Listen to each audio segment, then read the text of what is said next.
આ જોઈને હું બી એક વખત હતપ્રત થઈ ગયો હતો કે આ શું છે આમ એટલે બોડી હવાવી હોય. પ્લેન લેન્ડ થતી વખતે એટીસી સાથેનો પાયલોટનો સંપર્ક કોન્સ્ટન્ટ હતો અને ઓલ ઓફ સડન એટીસી સાથેનો સંપર્ક તૂટી ગયો. એના પરથી એટીસીને એટલું તો અનુમાન હતું કે બહુ નજીકના એબાઉટ ટુ લેન્ડ હતું અને એકદમ જ ગયું, એટલે આટલામાં ક્યાંક ક્રેશ થયું હોય, ક્યાં ફરી ટેકઓફ કરી દીધું, શું થયું એ ખબર નથી. એટલે એના આધારે સૌથી પહેલાં ફર્સ્ટ રિસ્પોન્ડર તરીકે અમે લોકો પહોંચેલા. એટલે અમદાવાદ ફાયર સર્વિસ ત્યાં સૌથી પહેલું પહોંચ્યું અને અમદાવાદ ફાયર સર્વિસે પછી ઇન્ટિમેટ કર્યું કે એટીસીને કે તમારું એરક્રાફ્ટ અહીંયા ગળી છે, બાજુમાં જ છે અને આ એરપોર્ટની બહાર તમે આ બાજુથી આવશો તો સીધા અંદર આવતા સ્થળ ઉપર આવશો. મારા ભૂતકાળના સર્વિસ દરમિયાનમાં જે 3 એરક્રાફ્ટ જે ક્રેશ થયા એમાં 88ની અંદર સિવિલ એરક્રાફ્ટ આ જ રીતે એરપોર્ટની બાજુમાં જ કોતરપુર વોટરવર્ક્સ છે ને કોતરપુર વોટરવર્ક્સના એરિયામાં જ સવારે અર્લી મોર્નિંગ આવી રીતે સિવિલ એરક્રાફ્ટ સવારે લેન્ડિંગ વખતે ક્રેશ થયું હતું. ઘણું બધું બોડી ગરમીને કારણે હાથ પગ માથું બધું ઓગળી ગયું હોય, અમુક જ ભાગ થોડોક જ ભાગ મળ્યો હોય અને પૂરું બોડી કદાચ દાઝેલું હોય તો એ તમે ઓળખી ના શકો. એરફોર્સનું મિગ 21 સિરીઝનું ફાઇટર પ્લેન હતું ને ફાઇટર પ્લેન થલતેજ પાસે એ વખતે તો આટલો બધો વિકસિત વિસ્તાર બી નહોતો અને ખેતરો હતા. ત્યાં આગળ ફાઇટર પ્લેન પડ્યું હતું ને ત્યાં આગળ પણ આજુબાજુના સ્થાનિક રહીશો જે ખેતરમાં કામ કરતા હતા એ લોકોએ ફાયર સર્વિસને જાણ કરી હતી અને એમાં પણ અમે લોકો સૌથી પહેલાં પહોંચ્યા હતા. સરકારમાં બી તબક્કાવાર હું ત્યાં જાણ કરવાની ઈચ્છા છે કે એ વખતની ઘટનાના અનુભવો અને આ વખતની ઘટનાના અનુભવો જે જોઈ અધિકારી કર્મચારીઓએ કામ કર્યા છે એનું સંકલન કરીને એક કેસ સ્ટડી બનાવવામાં આવે અને એ કેસ સ્ટડી ડિઝાસ્ટરની ટ્રેનિંગ દરમિયાન ફાયર ફાઇટિંગની ટ્રેનિંગ દરમિયાન આ કેસ સ્ટડી તરીકે સિલેબસ તરીકે ઉમેરવામાં આવે કે આખું કોઓર્ડિનેશન કેવી રીતે થયું, સંકલન કેવી રીતે થયું. 2001 પછી આપણે ત્યાં ડિઝાસ્ટર મેનેજમેન્ટ એક્ટ બન્યો, ડિઝાસ્ટર એક્ટ. એ પહેલાં તો ખબર નહોતી. એ વખતે 88માં અમારી પાસે ડેડ બોડી વાન્સ બી નહોતી, એમ્બ્યુલન્સ પણ નહોતી આટલી બધી. આ વખતે એક પણ વ્હીકલને રિપીટ ટર્ન મારવાની જરૂર નથી પડી. આ વખતે આપણી પાસે 108ની આટલી બધી સારી સગવડતા હતી કે જેમાં 200 કરતાં વધારે ડેડ બોડી વાન ત્યાં ગ્રાઉન્ડ ઉપર આપણે ડિપ્લોય કરેલી હતી એક સાથે. દહેગામ પાસેનો એરિયા હશે કોઈક ચોક્કસ, અત્યારે એરિયા મને નથી ખબર, પણ ત્યાં આગળ piper plane private 2 seater plane હતું અને એ પડી ગયું હતું. એમાં પણ ફાયર નહોતી, લેન્ડ થઈને ટોપલ થઈ ગયું હતું. એમાં પણ પાયલોટ બધા બચી ગયા હતા, કોઈને ઈજા થઈ નહોતી. કોઈ જગ્યાએ દુર્ઘટના બની છે, કોઈ જગ્યાએ કોઈક લોકો મુશ્કેલીમાં મુકાયું છે, કોઈકનો જીવ ગયો છે, તમે એના ફોટો વાયરલ કરો છો કે જે કોઈ બી જવાબદાર વ્યક્તિ જ્યારે ફાયર કંટ્રોલમાં કે પોલીસ કંટ્રોલ રૂમમાં જ્યારે ઇન્ફોર્મ કરે તો સૌથી અગત્યની વાત છે કે એ ઘટના ક્યાં બની છે, શેમાં બની છે, એનું એડ્રેસ શું છે, એના વેરએબાઉટ શું છે, આજુબાજુનું કોઈ જાણકાર કોઈ લોકેશન શું છે. આ ઘટના બની છે એ તો શેમાં બની છે, કોઈ ફેક્ટરી છે, કેમિકલ ફેક્ટરી છે, ઇન્ડસ્ટ્રીઝ છે કે રહેઠાણવાળું મકાન છે, હોસ્પિટલ છે, જે બી એનો વપરાશ છે એની બેઝિક માહિતી આપે કે સાહેબ ઘણા બધા માણસ હોવાની શક્યતા છે, ઘણા બધા લોકો દાઝ્યા હશે, આખું બિલ્ડિંગ પડ્યું છે, ઘણું બધી વસ્તુની જરૂર પડશે. જો થોડીક માનસિક સતર્કતા રાખીને આવી બેઝિક પ્રાઇમરી ઇન્ફોર્મેશન શરૂઆતના તબક્કે જો ફાયર કંટ્રોલ રૂમને આપી દેવામાં આવે તો પ્રથમ તબક્કે જે વ્હીકલ, જે ફર્સ્ટ રિસ્પોન્ડર જે વ્હીકલ બનાવના સ્થળ ઉપર પહોંચે છે એ મોટાભાગે તમામ ઘટનાઓને પહોંચી વળવાના બધા જ સાધનો એમાં હોય છે. બેઝિક અભ્યાસક્રમ સ્કૂલના 8 ધોરણથી લઈને કોલેજના માસ્ટર સુધી ફાયરના ડિઝાસ્ટરના ટ્રેનિંગના સબ્જેક્ટ રાખી અને એક સ્પેસિફિક ડેડિકેટેડ ડિફેન્સ ટ્રેનિંગ સાથે એને કપલ કરવાનો ટાઈમ થઈ ગયો છે. થોડા દિવસથી આપણે જોઈ રહ્યા છીએ અમદાવાદમાં જે પ્લેન ક્રેશ દુર્ઘટના થઈ તેને લઈને અનેક સમાચારો જોયા, અનેક માધ્યમો પર આપણે અલગ અલગ વિગતો જોઈ. અત્યારે આપણી સાથે એવા મહેમાન છે જેમણે ઘણા બધા પ્લેન ક્રેશ જોયા છે, તેની અંદર રાહત કાર્ય પણ તેમણે કર્યું છે અને આ જે પ્લેન ક્રેશ થયા બાદ જે મોટી આગ લાગે છે એને બુઝાવવાનું કામ કર્યું છે અને આ જ પ્રકારના અનુભવ ધરાવતી વ્યક્તિ અત્યારે આપણી સાથે છે. રાજેશ ભટ્ટ સર છે અત્યારે આપણી સાથે. તેઓ અમદાવાદ ફાયર ચીફ ઓફિસર પણ રહી ચૂક્યા છે. નમસ્તે સર, સ્વાગત છે આપનું. સર, સૌથી પહેલા એ પ્રશ્ન પૂછવો છે કે આ પ્રકારની જ્યારે ઘટનાઓ થાય ત્યારે સૌથી પહેલો ક્વિક રિસ્પોન્સ કયા પ્રકારનો હોય છે? એક ફાયર ચીફ ઓફિસર તરીકે આપના અનુભવો રહ્યા છે, તો સૌથી પહેલા કેવી રીતે ત્યાં ઘટના સ્થળ પર પહોંચીને ખાસ શું વસ્તુ ધ્યાન રાખવામાં આવતી હોય છે?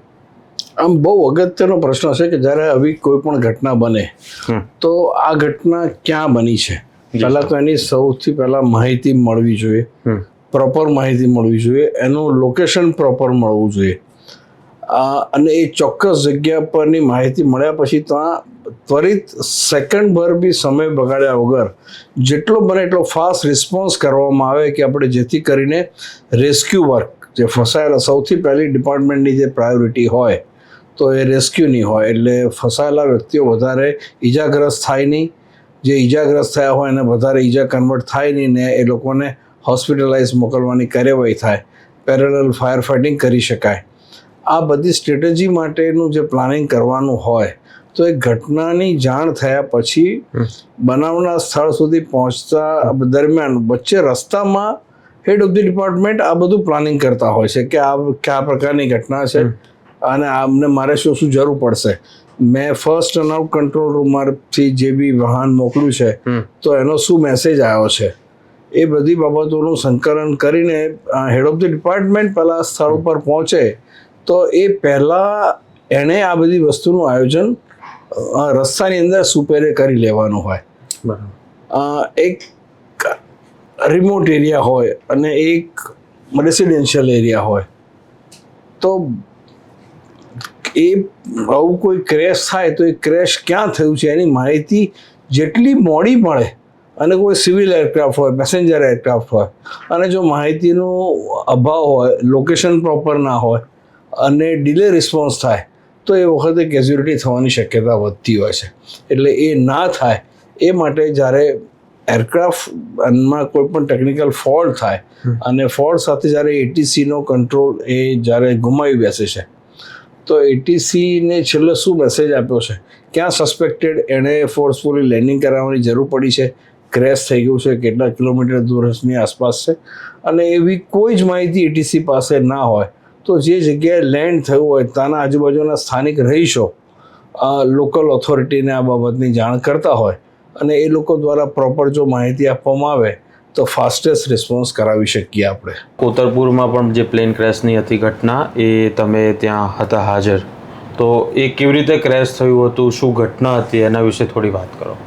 હા, જ્યારે જે આ 3 દિવસ પહેલાં જે તાજેતરમાં ક્રેશની મોટી દુર્ઘટના બની એ મારા ભૂતકાળના સર્વિસ દરમિયાનમાં જે 3 એરક્રાફ્ટ જે ક્રેશ થયા એમાં 88ની અંદર સિવિલ એરક્રાફ્ટ આ જ રીતે એરપોર્ટની બાજુમાં જ કોતરપુર વોટરવર્ક્સ છે, અને કોતરપુર વોટરવર્ક્સના એરિયામાં જ સવારે અર્લી મોર્નિંગ આવી રીતે સિવિલ એરક્રાફ્ટ સવારે લેન્ડિંગ વખતે ક્રેશ થયું હતું અને એમાં લગભગ 135 જેટલા પડતા પેસેન્જર ક્રૂ મેમ્બર સાથે હતા.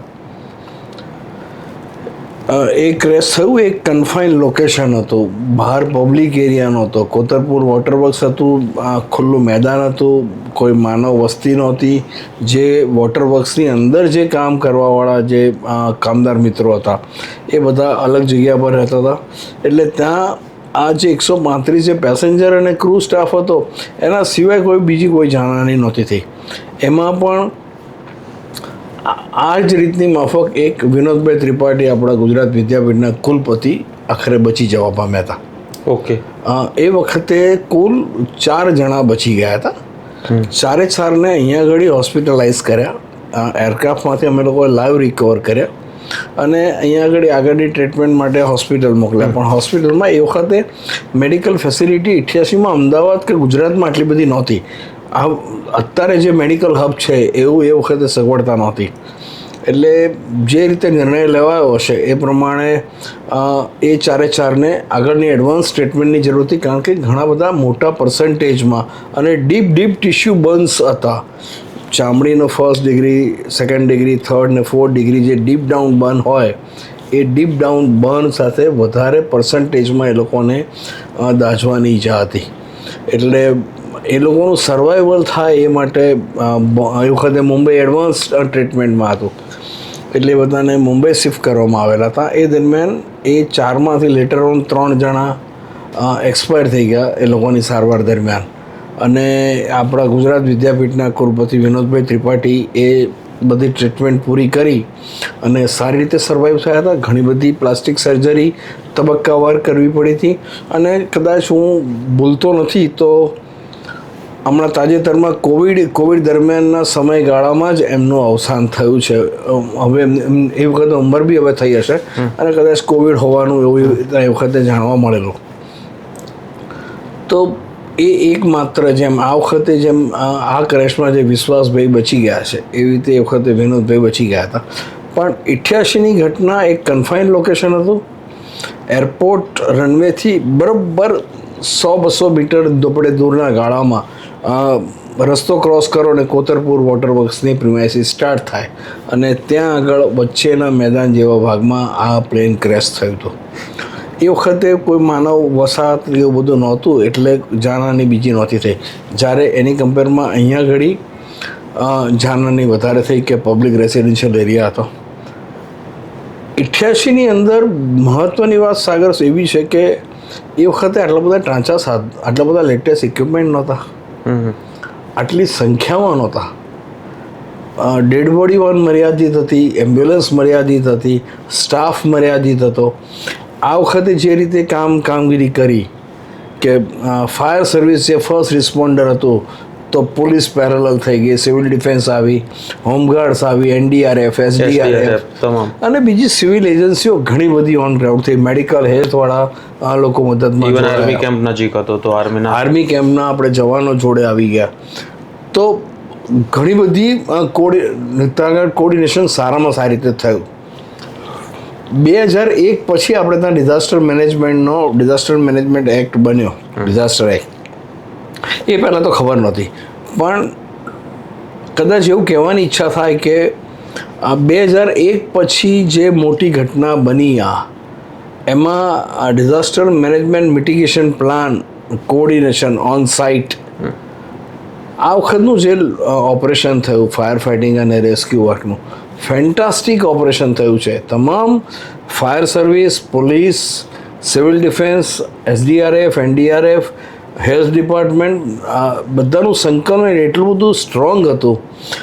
લોકલ એડમિનિસ્ટ્રેશન્સ, IAS ઓફિસર સાહેબો બધા ત્યાં આગળ ઓન ગ્રાઉન્ડ ઇમરજન્સીમાં આપણે ગવર્મેન્ટે ડિપ્લોય કરેલા કે એક પછી એક આગળના કાર્યવાહીની ચેન કોન્સ્ટન્ટ રહે. એ વખતે 88માં અમારી પાસે ડેડ બોડી વાન્સ બી નહોતી, એમ્બ્યુલન્સ પણ નહોતી આટલી બધી. આ વખતે એક પણ વ્હીકલને રિપીટ ટર્ન મારવાની જરૂર નથી પડી. આ વખતે આપણી પાસે 108ની આટલી બધી સારી સગવડતા હતી કે જેમાં 200 કરતાં વધારે ડેડ બોડી વાન ત્યાં ગ્રાઉન્ડ ઉપર આપણે ડિપ્લોય કરેલી હતી એક સાથે. એટલે એક મોટો ડ્રાસ્ટિક ફેરફાર હતો કે ત્વરિત આખો રસ્તો કોરિડોર કરવામાં આવ્યો કે વચ્ચે કોઈપણ જાતના ટ્રાફિકમાં કોઈપણ વ્હીકલને હેરાન થવું ના પડે. ઇમરજન્સીના વ્હીકલો ઓન ગ્રાઉન્ડ આવવું હોય તો આવી શકે. જ્યારે 1988ની કમ્પેર કરો તો એ વખતે આ બધી કોઈ સગવડતા નહોતી. સર, તમે ત્યાં કેવી રીતે તમે રિસ્પોન્ડ કર્યું હતું ને સૌથી કોલ કેવી રીતે આવ્યો હતો? ત્યાં જઈને તમે શું જોયું એનું થોડું વર્ણન કરો. એ જે ઘટના હતી એ જે પ્રાઇમા ફેસી જે ઇન્ફોર્મેશન છે એ પ્રમાણે પ્લેન લેન્ડ થતી વખતે ATC સાથેનો પાયલોટનો સંપર્ક કોન્સ્ટન્ટ હતો અને ઓલ ઓફ સડન ATC સાથેનો સંપર્ક તૂટી ગયો. એના પરથી ATCને એટલું તો અનુમાન હતું કે બહુ નજીકના એબાઉટ ટુ લેન્ડ હતું અને એકદમ જ ગયું. એટલે આટલામાં ક્યાંક ક્રેશ થયું હોય, ક્યાં ફરી ટેક ઓફ કરી દીધું, શું થયું એ ખબર નથી. એ કોઈ બી કોમ્યુનિકેશન નહોતું આપણે પાયલોટ તરફથી, એટલે વેરેબાઉટ્સ એના નહોતા મળી રહ્યા. જ્યારે જે જગ્યાએ ક્રેશ થયું એ પણ કોર્પોરેશનની પ્રિમાઇસીસ હતી કોતરપુર રોડ. એટલે ત્યાં જે સ્થાનિક કર્મચારીઓ હતા એણે સૌથી પહેલો ફાયર સર્વિસ કંટ્રોલ રૂમમાં 101 ઉપર ટેલિફોન કર્યો કે અહીંયા આગળ વિમાન પડ્યું છે. એટલે એના આધારે સૌથી પહેલાં ફર્સ્ટ રિસ્પોન્ડર તરીકે અમે લોકો પહોંચેલા. એટલે અમદાવાદ ફાયર સર્વિસ ત્યાં સૌથી પહેલું પહોંચ્યું અને અમદાવાદ ફાયર સર્વિસે પછી ઇન્ટિમેટ કર્યું કે ATCને કે તમારું એરક્રાફ્ટ અહીંયા ગળી છે, બાજુમાં જ છે અને આ એરપોર્ટની બહાર તમે આ બાજુથી આવશો તો સીધા અંદર આવતા સ્થળ ઉપર આવશો. એ રીતની ઇન્ટિમેશન એટલે એ રીતનું કોમ્યુનિકેશન વર્ક કરી અને એટીસીને જાણ કરવામાં આવેલી. અને એ દરમિયાનમાં લોકલ ઓથોરિટી તરીકે પોલીસને આપણે જાણ કરી, ફાયર ફાઇટિંગ કર્યું. બધા ડેડ બોડીઝ જે બધા પેસેન્જરોના હતા એ એટલા બધા ક્ષત વિક્ષત ત્યાં પરિસ્થિતિમાં હતા કે એ બધા ડેડ બોડીની જેમ અત્યારે કાર્યવાહી અત્યારના ઇન્ચાર્જે જે કરી હશે એ બધા ડેડ બોડી એકત્રિત કરવાના, એક જગ્યાએ વ્યવસ્થિત એને મૂકવાના અને પછી એમ્બ્યુલન્સ કે ડેડ બોડી વાન મારફતે પીએમની આગળની કાર્યવાહી માટે સિવિલ હોસ્પિટલ મોકલવાના. તો 131 ડેડ બોડી મોકલવાના હોય જ્યારે અને 1988માં કે એ વખતે અમારી પાસે 15-20 એમ્બ્યુલન્સ ડેડ બોડીથી વધારે વાહનો બી નહીં હતા. ઓકે. એટલે ટુ એન્ડ ફ્રો કરવું પડતું હતું. આમ જે આ 2 દિવસ પહેલાંની ઘટના છે એ અત્યારની ઘટનાથી સિવિલ હોસ્પિટલ 2-2.5 કિલોમીટરના પટ્ટામાં છે. ટર્ન મારીને જાઓ તો આમ તો એક જ કેમ્પસ કહેવાય, પણ ટર્ન કરીને જાઓ તો મેક્સિમમ 2 કિલોમીટર થાય. જ્યારે આ કોતરપુરથી સિવિલ હોસ્પિટલ સુધી પહોંચવાનું એ 4-4.5 કિલોમીટરનો વિસ્તાર કાપવાનો અને પાછું બેકએન્ડ થવાનું. એટલે એ ટાઈમ પુષ્કળ ગયો. બધા બોડીઝ ભેગા કર્યા, પાછા ત્યાં સિવિલ હોસ્પિટલમાં ઉતાર્યા. સિવિલ હોસ્પિટલમાં જ્યાં સૂચના મળી હશે ને મૂક્યા હશે તો ત્યાં આજુબાજુના વોર્ડવાળા બધા જે પેશન્ટ અને એમના સગાવાળા હતા એ બધા વિચલિત થયા. એટલે કે હવે અહીંયાથી શિફ્ટ કરો. એટલે પાછા બધા બોડીઝ એક સ્પેસિફિક વોર્ડની અંદર મૂકવામાં આવ્યા અને પછી તબક્કાવાર પીએમની પ્રોસિજર કરવામાં આવી. તો સર, અમદાવાદ પ્લેન ક્રેશની અત્યારે આપણે ઘટના જોઈએ, બરાબર, કે અત્યારે જે પ્રકારે પ્લેન પડ્યું અને જે વિસ્તાર હતો, પ્લેન ટેક ઓફ થવા જઈ રહ્યું હતું ને ખૂબ પુષ્કળ એની અંદર પ્લેનની અંદર પેટ્રોલ હતું કે જે બી એમનું ફ્યુલ હોય એ હશે, અને બ્લાસ્ટ થયો. જે કોતરપુર હતું ત્યાં વિમાન લેન્ડ થઈ રહ્યું હતું, તેમાં કદાચ ફ્યુલ ઓછું પણ હોઈ શકે. તો ત્યાં જે અત્યારે જે પ્લેન ક્રેશમાં જે અવશેષો જે રીતે મળ્યા એ જ પ્રકારનો બ્લાસ્ટ થયો હતો કે શું પરિસ્થિતિ હતી, કેવી રીતે ક્રેશ થયું હતું, એના વિશે કંઈ કહી શકો? હા, જે ક્રેશ થવાની પેટર્ન હતી, આ જે 1988માં જે એરક્રાફ્ટ કોતરપુરમાં જે લેન્ડ થતી વખતે ક્રેશ થયું કે એવી ઇન્ફોર્મેશન હતી કે ઉપર હાઈ વોલ્ટેજ ઇલેક્ટ્રિકલ કેવીએની લાઇન હતી, 11 કેવીએની ગ્રીડ લાઇન હતી ને ગ્રીન લાઇનમાં એ લેન્ડ થતી વખતે એની વિંગ્સ અથડાઈ ગઈ અને સ્પાર્ક થઈને બેસી ગયો, તમે ક્રેશ થયો. પણ લેન્ડ થતી વખતે બનેલી ઘટના હતી એટલે કમ્પેરેટિવલી આ જે ઘટના બની તાજેતરની એની કમ્પેરમાં ફ્યુલ ઘણું બધું ઓછું હોય. એટલે અને ખુલ્લું મેદાન હતું, સવારનો અર્લી મોર્નિંગ ટાઈમ હતો, ફોગી એટમોસ્ફિયર હતું અને કન્ફાઇન્ડ ઝાડી ઝાખરાથી ઘેરાયેલું હતું. એટલે જે ફાયર બોલ જે જનરેટ થયો હોય, સાદી ભાષામાં મિત્રોને સમજાવવું હોય તો અગનગોળો જે દારૂ જે બ્લાસ્ટ થયો હોય જે આખો કેવો અગ્નિગોળો ઊભો થયો એવો તરત થઈને બેસી ગયો હોય. અને પછી જે પેટ્રોલ જે બધું વેરવિખેર થઈને પડ્યું હોય એ ખુલ્લી માટી હતી, ગ્રાઉન્ડ હતો, એટલે એબ્ઝોર્બ થઈ ગયું હોય. એટલે આગની તીવ્રતા આના કરતાં ઓછી હોય. ઓકે. એ વખતે જી આગ હતી. જે બધું અંદર જે બધાનો સામાન હશે પેસેન્જરોનો, આજુબાજુના અમુક ઝાડ અસરગ્રસ્ત થયા હતા, લોકોના બોડી હતા અને પ્લેનનો બીજો બધો કાટમાળ એ બધો સળગતો હતો. પણ જે ઇમ્પેક્ટ આ વખતે જે આ લેટેસ્ટ એરક્રાફ્ટમાં હમણાં 4 દિવસ પહેલાં બન્યો એના કરતાં ઓછો હતો. એ વખતે પણ આવી જ રીતે બોડી જેમ આ વખતે લોકો પેસેન્જરોના બોડી અલગ અલગ બધા વિખેરાયેલા હતા એ જ રીતે બોડી વિખેરાયેલા હતા. ઘણા બધા ગંભીર અવસ્થામાં બધા દાઝી ગયા હોય, એટલે ડીપ ડાઉન ટિશ્યુ સુધી ત્યાં ડેમેજ થયું હોય. બોડી મળે એ જ બહુ અગત્યનું હોય. અને ઘણું બધું બોડી ગરમીને કારણે હાથ પગ માથું બધું ઓગળી ગયું હોય. અમુક જ ભાગ, થોડોક જ ભાગ મળ્યો હોય અને પૂરું બોડી કદાચ દાઝેલું હોય તો એ તમે ઓળખી ના શકો. એ વખતે તો આટલા બધા ડીએનએ કરવાની ને બધી કોઈ ફેસિલિટી બી નહીં હતી. જે અત્યારે આટલું જે ફાસ્ટ કામ થયું એ વખતે આઈડેન્ટિફિકેશન કરવાનું પણ તંત્ર માટે, મેડિકલ ઓથોરિટી માટે બહુ જ મુશ્કેલવાળું કામ હતું. એટલે એ બધી પરિસ્થિતિની વચ્ચે જ્યારે કામ થયું તો પેલો એક કન્ફાઇન્ડ લોકેશનમાં બનેલી ઘટના હતી, ખુલ્લા મેદાનમાં હતી, અને આ ભરચક વિસ્તારની અંદર રેસિડેન્શિયલ એરિયાની અંદર બનેલી ઘટના હતી. એટલે બેનો તફાવત આ રીતે છે. સર, તો તમે ત્યાં પહોંચ્યા તો ધારો કે આવી ઘટના છે, આવી તમે અનેક ઘટનાઓ કવર કરી હશે, તો જે રિસ્પોન્સ હોય, પહેલી કાર્યવાહી ફાયર ફાઇટર શું કરે?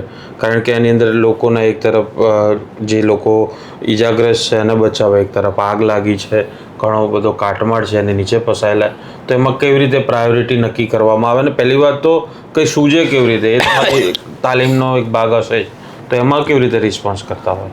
સાગર, બહુ મહત્ત્વનો પ્રશ્ન છે કે ફાયર ઓફિસરોને તમામ પ્રકારના આગ લાગવાની સંભવિત શક્યતાઓ ક્યાં ક્યાં હોય, સામાન્ય સળગી ઉઠે તેવી વસ્તુઓમાં લાગતી આગથી લઈને જે ક્ષેત્રમાં આગ લાગવાની શક્યતા હોય એ તમામ બાબતોનો અભ્યાસ કરવામાં આવે છે.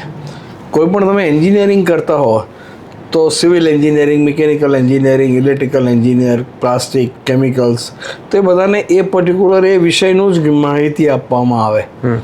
જ્યારે ફાયર એન્જિનિયરિંગ એક એવી લાઈન છે કે આ બધું એન્જિનિયરિંગ મિક્સ કરીને એક ફાયર એન્જિનિયર બને છે. ઓકે.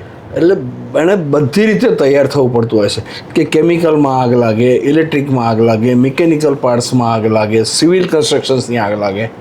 તો કોઈ પણ આગ લાગે કોઈ પણ જગ્યા પર તો એ પહેલાં તો આગ કેવી રીતે લાગે છે એ જાણવું પડે. આગ લાગવાના કારણો તપાસવા પડે, અને આગ લાગવાના કારણો તપાસ્યા પછી એને આગ બુઝાવવાની પદ્ધતિઓ આપણે ત્યાંથી ફાયર ઓફિસરની ટ્રેનિંગ શરૂ થાય.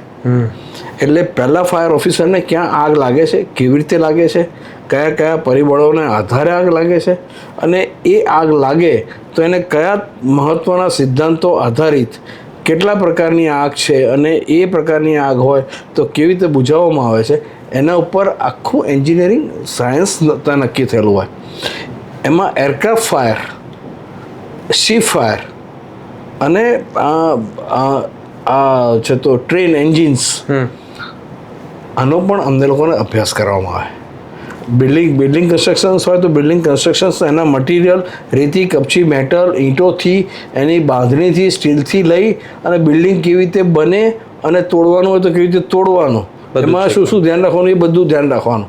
એવી રીતે એરક્રાફ્ટમાં પણ એરક્રાફ્ટ બિલ્ડિંગ, એરક્રાફ્ટ કેવી રીતે બને છે, એનો ઢાંચો શું હોય છે, કઈ વસ્તુ ક્યાં હોય છે, અને તમારે એમાં રેસ્ક્યુ કરવાની જરૂરિયાત પડી, ફાયર ફાઇટિંગ કરવાની જરૂરિયાત પડી, તો એમાં શું સંભવિત જોખમો ફાયર સર્વિસ માટે છે. તમારું એરક્રાફ્ટ એરપોર્ટની અંદર ટેક ઓફ થતી વખતે કે લેન્ડિંગ વખતે જ્યારે દુર્ઘટનાગ્રસ્ત થાય અને એરક્રાફ્ટ મુવમેન્ટમાં હોય અને ઇમરજન્સીમાં પાયલોટનું ઇન્ફોર્મેશન મળે એટીસીને કે હું લેન્ડ કરી રહ્યો છું અને એન્જિનમાં ફાયર થઈ ગઈ છે, તો એરપોર્ટ ઓથોરિટીનું જે ફાયર સર્વિસ હોય છે એ એના લેન્ડિંગ ડિરેક્શનની અંદર પોઝિશન લઈ અને એરક્રાફ્ટ જે ડિરેક્શનમાં ટ્રાવેલ કરે એની પાછળ સેફ માર્જિનમાં એંગલ બનાવી અને જે એની સંભવિત ફ્લેમની શક્યતાઓ છે ત્યાંથી શરૂ કરી અને આખા રનવે ઉપર ફોમ કમ્પાઉન્ડ કે ફ્યુલ જે છે પેટ્રોલ, તો પેટ્રોલ ઉપર સામાન્ય રીતે પાણી છાંટી શકાય નહીં, તો એ ફોમ કમ્પાઉન્ડ સ્પેસિફિક વસ્તુ હોય છે અને જે હવાનો સંપર્ક કાપી નાખે છે. ઓકે. એક પ્રકારે આગને ગોંગળાવી નાખે છે. તો એનું એક બેડિંગ કરી દેવામાં આવે છે. ઓકે. અને એનાથી એ જે ફ્યુલમાં લાગેલી આગ હોય એ આગ બુઝાવી દેવામાં આવે. એરક્રાફ્ટની અંદર આગ પહોંચી ગઈ હોય, પેસેન્જર ક્રૂ કેબિન્સની અંદર આગ પહોંચી ગઈ હોય, કાર્ગો ડેકમાં આગ પહોંચી ગઈ હોય, તો એમાં ફોમ કમ્પાઉન્ડ નાખી અને જલ્દીથી જલ્દી આગને કંટ્રોલ કરવાનો પ્રયત્ન કરવામાં આવે. પણ જ્યારે હવે આઉટસ્કટમાં બન્યું હોય તો આગ સામેની પરિસ્થિતિ પ્રમાણે તમારે રિએક્ટ કરવાનું હોય. એરક્રાફ્ટ માઉન્ટેનિયર હિલી એરિયામાં પડ્યું હોય, કોઈ ખાઈમાં પડ્યું હોય, તો તમારે તાનો એપ્રોચ જે તમે અહીંયા જેટલું ઇઝીલી ખબર પડી, લોકેશન મળ્યું અને સર્વિસ પહોંચી ગઈ, એવી રીતે માઉન્ટેનિયર એરિયામાં કે હિલી એરિયામાં જ્યારે એરક્રાફ્ટ ક્રેશ થાય તો કયા લોકેશન ઉપર છે, કેટલી ડેપ્થમાં છે, કયો રૂટ છે, ત્યાં આગળ કેવી રીતે પહોંચાશે, ત્યાં પહોંચવા માટે બીજા કયા કયા લોજિસ્ટિક સપોર્ટની જરૂર પડશે, એ બધું પ્લાનિંગ પહેલાં કરતાં વિપરીત હોય છે. તમારે અલગ સ્ટ્રેટેજી બનાવીને એના આપણે ત્યાં આગળ રેસ્ક્યુ ફાયર ફાઇટિંગ ઓપરેશન કરવાના હોય છે. દરિયાની અંદર પ્લેન ક્રેશ થયું અથવા બેલી લેન્ડિંગ કરાવવું પડ્યું ફોર્સફુલી, તો એની આખી સ્ટ્રેટેજી અલગ હોય છે.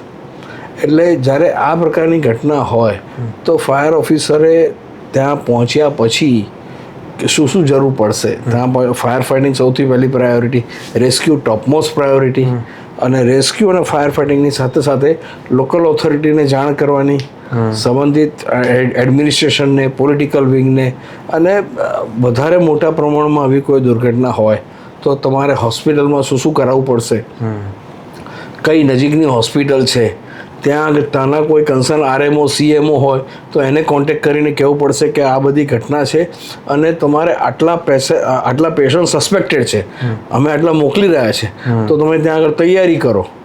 એ બધું કોઓર્ડિનેશન એ વખતે ફાયર ઓફિસરો કરી રહ્યા હતા.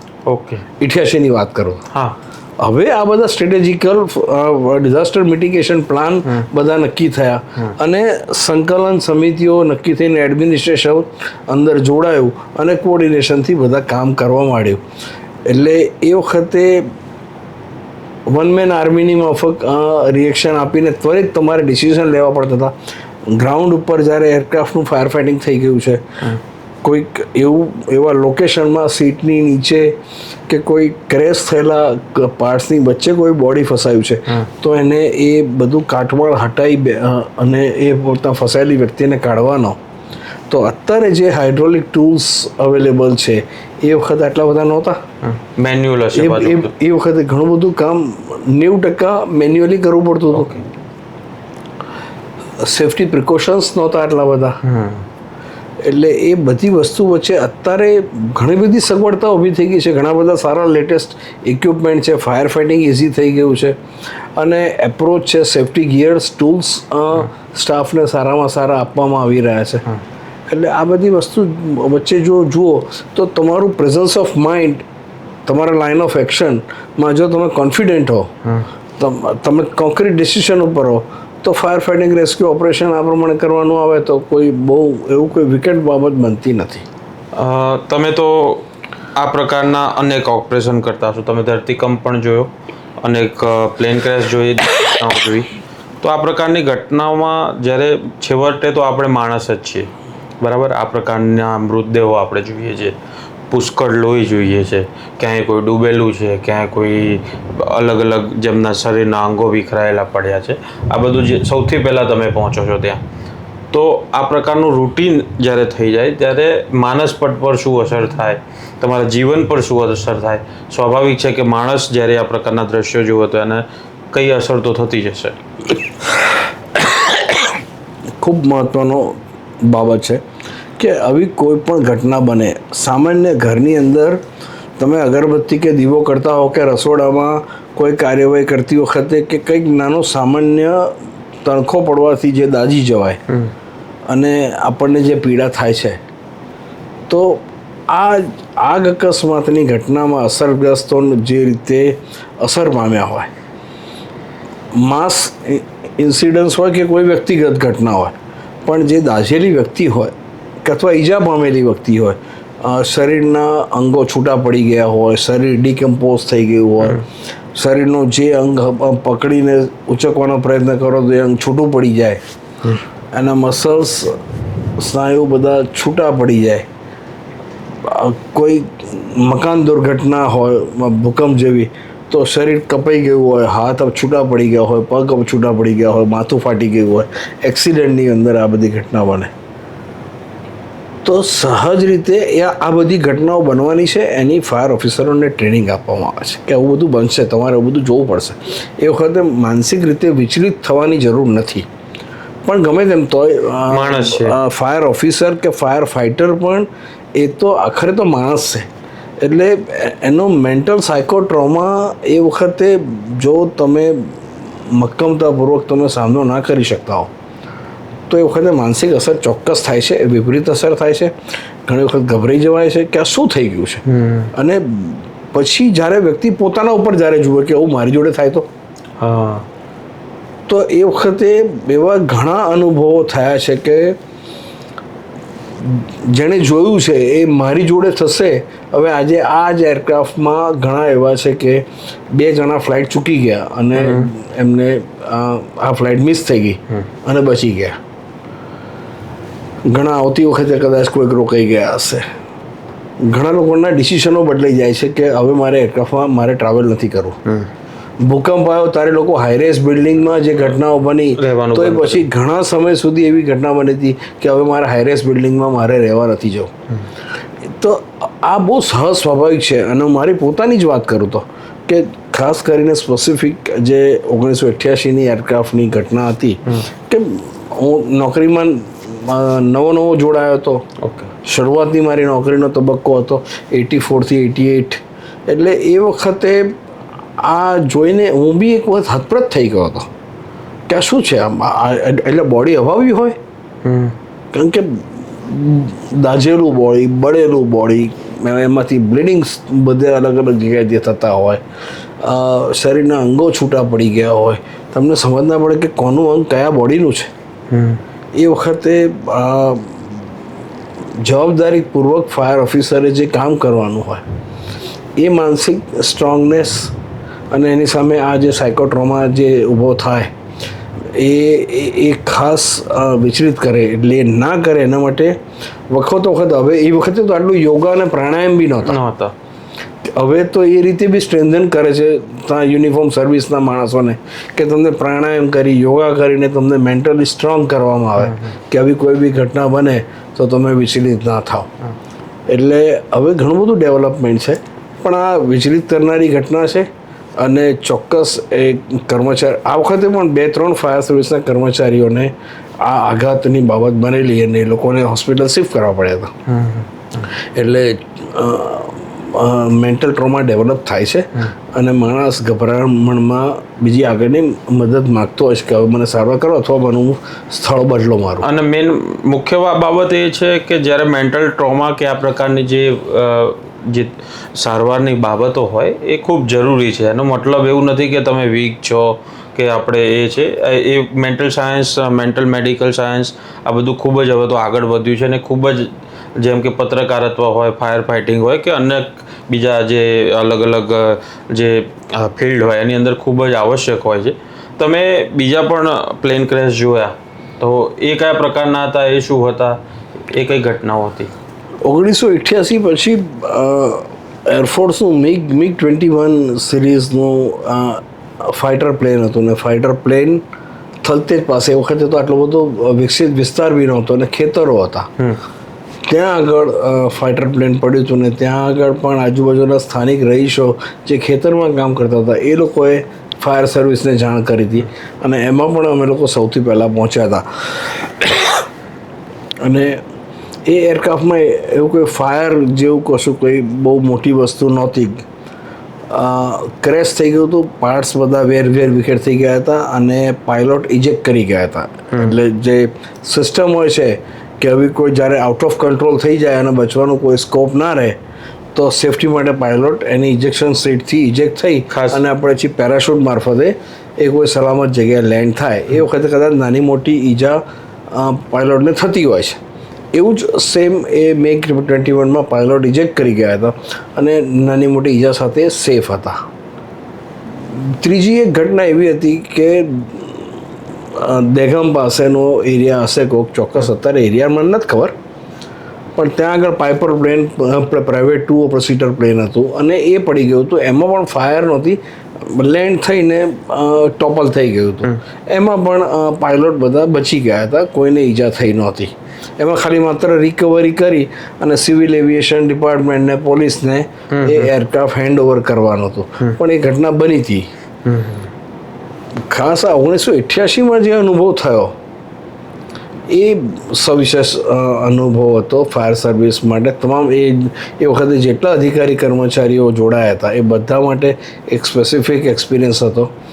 અને હું એક ખાસ સરકારમાં બી હું તબક્કાવાર હું ત્યાં જાણ કરવાની ઈચ્છા છે કે એ વખતની ઘટનાના અનુભવો અને આ વખતની ઘટનાના અનુભવો જે જોઈ અધિકારી કર્મચારીઓએ કામ કર્યા છે એનું સંકલન કરીને એક કેસ સ્ટડી બનાવવામાં આવે અને એ કેસ સ્ટડી ડિઝાસ્ટરની ટ્રેનિંગ દરમિયાન ફાયર ફાઇટિંગની ટ્રેનિંગ દરમિયાન આ કેસ સ્ટડી તરીકે સિલેબસ તરીકે ઉમેરવામાં આવે કે આખું કોર્ડિનેશન કેવી રીતે થયું, સંકલન કેવી રીતે થયું.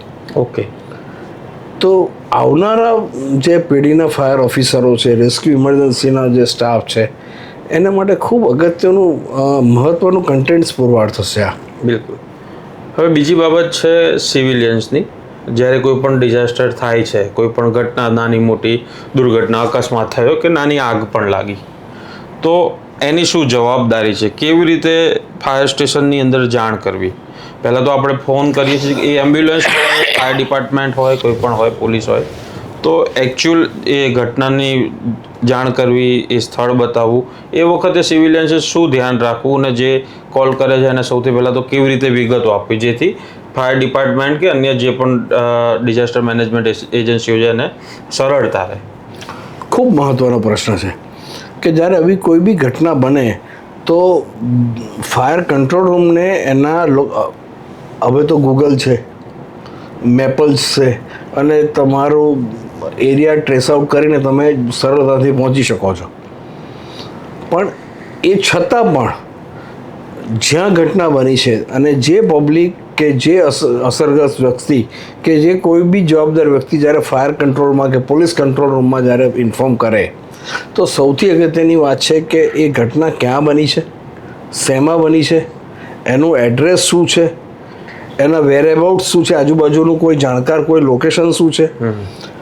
આ ઘટના બની છે એ તો શેમાં બની છે? કોઈ ફેક્ટરી છે, કેમિકલ ફેક્ટરી છે, ઇન્ડસ્ટ્રીઝ છે કે રહેઠાણવાળું મકાન છે, હોસ્પિટલ છે, જે બી એનો વપરાશ છે એની બેઝિક માહિતી આપે કે સાહેબ ઘણા બધા માણસ હોવાની શક્યતા છે, ઘણા બધા લોકો દાઝ્યા હશે, આખું બિલ્ડિંગ પડ્યું છે, ઘણું બધી વસ્તુની જરૂર પડશે. જો થોડીક માનસિક સતર્કતા રાખીને આવી બેઝિક પ્રાઇમરી ઇન્ફોર્મેશન શરૂઆતના તબક્કે જો ફાયર કંટ્રોલ રૂમને આપી દેવામાં આવે તો પ્રથમ તબક્કે જે વ્હીકલ, જે ફર્સ્ટ રિસ્પોન્ડર જે વ્હીકલ આ બનાવના સ્થળ ઉપર પહોંચે છે એ મોટાભાગે તમામ ઘટનાઓને પહોંચી વળવાના બધા જ સાધનો એમાં હોય છે. પણ ત્યાં પહોંચ્યા પછી જે સ્ટેશન ઓફિસર કે ઇન્ચાર્જ ઓફિસર હોય એ નક્કી કરે કે હવે એને બીજા કેટલા વધારે વાહનો, સાધનોની જરૂર પડશે. એટલે એ કંટ્રોલ રૂમને ઇન્ટિમેશન આપે છે કે બીજા આટલા વધારાના વ્હીકલો, આટલો સ્ટાફ અને આ સ્પેસિફિક ટાઈપના ઇક્વિપમેન્ટ્સ મોકલો. એમાં રિસ્પોન્સ ટાઈમ તમારો બહુ લંબાઈ જાય છે, ડિલે થાય છે. રેસ્ક્યુ વર્ક તમે ઘણું મોડું ઓપરેશન શરૂ કરો છો. એટલે લોકોના મદદમાં અમે જલ્દી આવી શકે, ફાયર ડિપાર્ટમેન્ટ જલ્દી આવી શકે તો લોકોએ સતર્કતાપૂર્વક આ બાબતની એક ચોકસાઈ સાથેની માહિતી આપે. જો વધારે સતર્કતા હોય, પ્રેઝન્સ ઓફ માઇન્ડ હોય તો એવું બી કહેવું જોઈએ કે એને ખ્યાલ હોય કે ઇમરજન્સી વ્હીકલ આવશે તો આ બાજુથી આવશે, આ બાજુથી આવશે તો એને ખ્યાલ હોય કે અહીંયા આગળ રોડનું કામ ચાલે છે, અહીંયા આગળ બ્રેકડાઉન થયું છે, અહીંયાથી આવશો તો સાહેબ રસ્તો બંધ છે, એના બદલે આ બાજુથી આવો. આટલી એક્યુરેસી હવે કેળવવાની, અવેરનેસ કરાવવાની શરૂઆત કરી દેવી જોઈએ. લોકોએ તૈયાર બી થવું જોઈએ અને સરકારશ્રી દ્વારા વખતો વખત આ ટાઈપના અવેરનેસ કેમ્પેનિંગ કરી અને લોકોને આ બધી બાબતોથી અવગત કરાવવા પડશે. શાળામાં પણ હું તો એવું માનું છું કે અભ્યાસક્રમ આ પ્રકારનો હોવો જ જોઈએ. બેઝિક અભ્યાસક્રમ સ્કૂલના 8 ધોરણથી લઈને કોલેજના માસ્ટર સુધી ફાયરના, ડિઝાસ્ટરના ટ્રેનિંગના સબ્જેક્ટ રાખી અને એક સ્પેસિફિક ડેડિકેટેડ ડિફેન્સ ટ્રેનિંગ સાથે એને કપલ કરવાનો ટાઈમ થઈ ગયો છે. એટલે એ ચોક્કસ માહિતી આપે તો રિસ્પોન્સ એટલો ફાસ્ટ થાય. રિસ્પોન્સ એટલો ફાસ્ટ થાય તો એ ઓફિસરને, કંટ્રોલ રૂમને ખબર છે કે મારે કેટલા વધારાના વાહનો મોકલવાના છે. જે ત્યાં પહોંચ્યા પછી જે ઓફિસર કહે અને જે ડિલે થઈને પાછળથી વાહનો જાય એ એટાસ્ટ્રોક વાહનો અને સગવડતા મોકલી અને ઝડપથી બચાવ કામગીરી કરી શકીએ. સૌથી મહત્વનું છે કે સિવિલિયન્સે શું નથી કરવાનું. ખાસ એક વસ્તુ તો આપણે અત્યારે રીલનો જમાનો છે, બધા મોબાઈલ લઈને વિડીયોઝ ઉતારતા હોય છે. ખાસ કરીને આ વખતે તો મૃતદેહો પણ ઘણા બધા આપણે જોયા, વાયરલ થયા વિડીયોઝ, જે ઘણા બધા લોકોને જોઈને ઘણા બધા દિવસો સુધી એક અલગ પ્રકારનો ટ્રોમા ક્રિએટ કરી શકે. તો શું નથી કરવાનું સિવિલિયન્સે? આ આખા વાર્તાલાપનો સૌથી વધારે અગત્યનો સારાંશ જ આ છે કે મોબાઈલ વાપરવો સારો છે, પણ એનો મર્યાદિત ઉપયોગ, અમુક પ્રકારના સોફ્ટવેર અપડેટની લોકોને જરૂર નથી. આ એવા સોફ્ટવેર અંદર છે કે જેને વાયરલ કરવામાં વધારે સરળતા રહે છે. તમે શું વાયરલ કરી રહ્યા છો અને શું મોકલી રહ્યા છો? પોતાના ઘરમાં સારા, પોતાના લગ્ન પ્રસંગ, પોતાના ઘરના ધાર્મિક પ્રસંગ કે પોતાના મિત્રો જોડે મનાવેલી આનંદની પળોના પિક્ચર બીજાને શેર કરવાને બદલે કોઈ જગ્યાએ દુર્ઘટના બની છે, કોઈ જગ્યાએ કોઈક લોકો મુશ્કેલીમાં મુકાયું છે, કોકનો જીવ ગયો છે, તમે એના ફોટો વાયરલ કરો છો. સામાન્ય રીતે માનસિકતાથી નબળી વ્યક્તિ હોય, કમજોર વ્યક્તિ હોય, એને આઘાતજનક પરિસ્થિતિમાં મૂકાઈ જાય અને જીવ જવા સુધીની ઘટના બની શકે. આપણે આ કેમ આ વાયરલ કરીએ છીએ? આમાં ચોક્કસ કંટ્રોલ હોવો જોઈએ. આવી કોઈ બી ઘટના બને તો એક સ્ટેન્ડ બાય ઓર્ડર સાથે તમામ આ જેટલા આગળ સોશિયલ મીડિયાના માધ્યમો છે તો એ લોકો આવું કરશે એમ માનીને આવા જે બી વાયરલ ફોટોગ્રાફ થતા હોય ત્યાં સ્ક્રુટિની થઈને અટકી જાય એ રીતનું કંઈક આયોજન કરવું પડે. આ બહુ જ ખરાબ પરિણામ. તમે શું, એટલે આપણે આના માટે શું સાબિત કરવા માગીએ છીએ? ઇન્ફોર્મેશન આપવી જોઈએ કે હું અહીંયાથી પસાર થતો હતો અને આવી ઘટના બની છે. ઓકે, જે બી કન્સર્ન પર્સન હોય એ કન્સર્ન પર્સન એ દુર્ઘટના અકસ્માતને ધ્યાનમાં રાખીને કોઈને લાગતા ઓળખતું હશે, પણ તમે નદી નાળા કૂવા તળાવમાં કોઈ ડૂબી ગયું છે અને એની ડેડ બોડી કાઢી છે તો એનો ફોટો વાયરલ કરો છો. રોડ ટ્રાફિક એક્સિડન્ટ છે અને બે ગાડી વચ્ચે કોઈકનું શરીર એકદમ ચગદાઈ ગયું છે, તમે એના ફોટા વાયરલ કરો છો. આ પ્લેન ક્રેશમાં કે આજે જે સગાવાલા જેને ફાઇનલ આખરી અંતિમ દર્શન કરવા નથી મળ્યા એવા બોડી છે, બોડી તો સોંપી દીધું DNA કન્ફર્મ કરીને, પણ એ જો જોવાનું હોય, દર્શન કરવાનું હોય, સૌથી વધારે લોકોની અંતિમ ઈચ્છા હોય છે. લોકો વિદેશથી આપણે પોતાના સ્વજનના અંતિમ દર્શન માટે આવતા હોય કે જતા હોય અને અહીંયા હાજર હોવા છતાં એ શરીરની, એ દેહની પરિસ્થિતિ એવી થઈ ગઈ હોય કે જોવા સુધીની હિંમત ના થાય. તમે એ ફોટા વાયરલ કરો ને એ ફોટો આગળ પરિજન પાસે પહોંચે તો એની માનસિકતાનો વિચાર કરીને શિસ્તબદ્ધ રીતે લોકોએ વર્તવું પડશે. આ રીતની હરકત ચાલે જ નહીં, ચલાવી લેવાય પણ નહીં, અને આ બાબતે કંટ્રોલ કરવા માટે એક ચોક્કસ નિયત પગલાં ભરાવા જોઈએ. બે વસ્તુ જોઈ સર. આ વખતે પ્લેન ક્રેશમાં હું રિપોર્ટિંગમાં ત્યાં હતો. સૌથી પહેલાં તો જ્યારે કોલ આવ્યો પ્લેન ક્રેશ માટેનો, ત્યારે એક મિત્રએ કોલ કર્યો ને અમને એવું થયું કે કદાચ પ્લેન ક્રેશની વાત થઈ, એટલે મેં તો કોઈ ટ્રેનિંગ પ્લેન પડ્યું હશે હાથે, તો પછી મેં ચકાસ્યું તો મોટું પ્લેન દુર્ઘટના છે એવા સંકેતો મળ્યા અને અમે ત્યાં પહોંચ્યા. તો અમે રિપોર્ટિંગ પણ કરતા હતા, તો એક સેન્સિબલ રીતે રિપોર્ટિંગ કરવાનું. હવે રિપોર્ટર્સે પણ મેં જોયું કે સાઈડમાં થોડા હતા. પોલીસ જે કહી રહ્યા હતા, પોલીસ પણ સતર્ક હતી. NDRF, SDRF તમામ તંત્ર વચ્ચે વ્યવસ્થિત રસ્તો પણ સિવિલિયન્સે કરી આપ્યો હતો. લોકોને રોકી પણ દીધા જે ખરેખર ખાલી જોવા જ આવ્યા હતા. પણ બીજી વસ્તુ અમે એ પણ જોઈ કે ઘણા સિવિલિયન્સ હતા, એમને ખ્યાલ હતો કે એની અંદર આપણે અંદર જઈને કંઈ આપણે મદદ ના કરી, અડચણ ના બનીએ, પરંતુ એમને ખબર હતી કે પાણીની પુષ્કળ જરૂરિયાત પડશે. તો આસપાસના લોકો પાણીના કેરેટ લઈને સતત ફરી રહ્યા હતા. તો એ એક પ્રકારની મદદ લોકોને થઈ શકે છે. જ્યારે પેલા કાપડ જે મૃતદેહને ઢાંકવા માટે લાવવામાં આવી રહ્યા હતા, તો પોલીસ, સિવિલિયન્સ અને ઘણા બધા મેં રિપોર્ટર્સને પણ જોયા કે કાપડ ઉચકીને. તો આ પ્રકારની મદદ યોગ્ય છે, પરંતુ એક ટુરિઝમ પેલું થઈ ગયું કે આ સ્થળ જોવા. હજુ પણ ગઈકાલ સુધી અમે ત્યાંથી નીકળ્યા તો લોકો ટોળા વળીને, એટલે દેખાય નહીં તો ફોન ઊંચો કરીને કે ભાઈ ત્યાં શું છે, મારા ફોનમાં આવી જાય, મારા ફોનમાં આવી જાય. પછી એ ચર્ચા કરતા હોય બધા કે ભાઈ ત્યાં જોઈ આવ્યો પેલી જગ્યા, હું જોઈ આવ્યો. એટલે એ જગ્યાના સાક્ષી બનવું લોકોને એક પ્રકારનું, આ બે પ્રકારના મન લોકોના થઈ ગયા. એટલે લોકોની માનસિકતા મોબાઈલે બદલી નાખી છે. આજે મોબાઈલમાં સગવડતા થઈ અને તમે કરાયેલી કાર્યવાહી સેકન્ડોની અંદર તમે ઈચ્છો ત્યાં આગળ પહોંચાડી શકો. ઘટના અમદાવાદમાં બની છે અને અમેરિકામાં બીજી જ મિનિટે ઘટના તમારી ટ્રાન્સફર થઈ જાય. આ ટ્રાન્સફર થયાની સાથે વાંધો નથી, પણ શું ઘણી વખત સિક્યુરિટીની બાબતો હોય, ઘણી વખત આવી સંવેદનશીલ બાબતો હોય, તો શું મોકલવાનું છે? આજે વિદેશોની અંદર જે રીતે ઘટના બને છે કે ફર્સ્ટ ઇન્સિડન્સ બની ગયો અને જે રેકોર્ડ થઈ ગયું એ નેક્સ્ટ ડેથી પછી કોઈ બી પબ્લિકમાં ઇન્ફોર્મેશન નથી પહોંચતી. એ દેશ હિત માટે જરૂરી છે.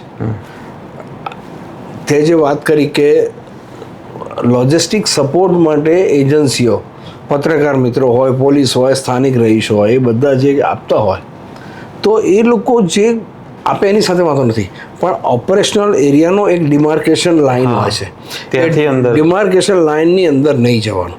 જ્યારે સગાવાલા, સ્નેહીજનો, પરિજનો જોવાની ઉત્સુકતામાં મારે રિપોર્ટિંગ કરવું છે તો મને અંદર જઈને કરવા દો.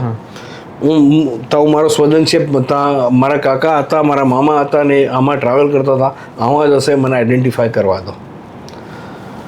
આનાથી પરિસ્થિતિ શું થાય છે કે જ્યારે આવી કોઈ ઘટના બની હોય તો ઘટના તો બની ગઈ છે, જેને નુકસાન થવાનું હતું એ આપણે થઈ ગયું હતું, પણ હવે પછી એ ઘટનાથી બીજા સલામત લોકોને ન પડે, ત્યાં વધારાનું કોઈ બી નુકસાન ના થાય એ જોવાની જવાબદારી બી તંત્રની છે.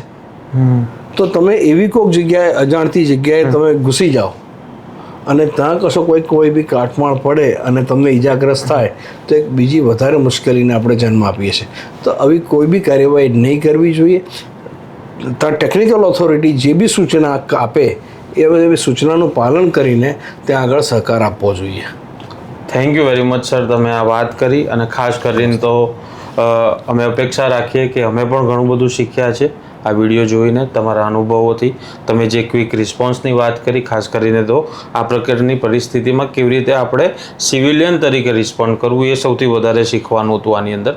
અને આ જ પ્રકારનો અમારો પ્રયત્ન રહે છે સ્વમાન પર કે અમે કંઈ પણ ઘટના હોય એની અંદર એક પ્રકારનું એક એંગલ લાવીએ જેનાથી લોકોને કંઈ જાણવા મળે, કંઈ નવી વસ્તુ શીખવા મળે. તો thank you very much sir, તમે અમારી સાથે જોડાયા. જો આ વિડીયો તમને પસંદ આવ્યો હોય તો તમે લાઇક, શેર અને સબસ્ક્રાઇબ કરજો. તમારા કોઈ પ્રશ્ન હોય તો કોમેન્ટ બોક્સમાં જરૂર જણાવજો. ફરી વખત આપણે રાજેશ ભટ્ટ સાથે આ પ્રકારે વાતચીત કરીશું અને એ પ્રશ્નોને લેવાનો પ્રયાસ કરીશું. નમસ્કાર.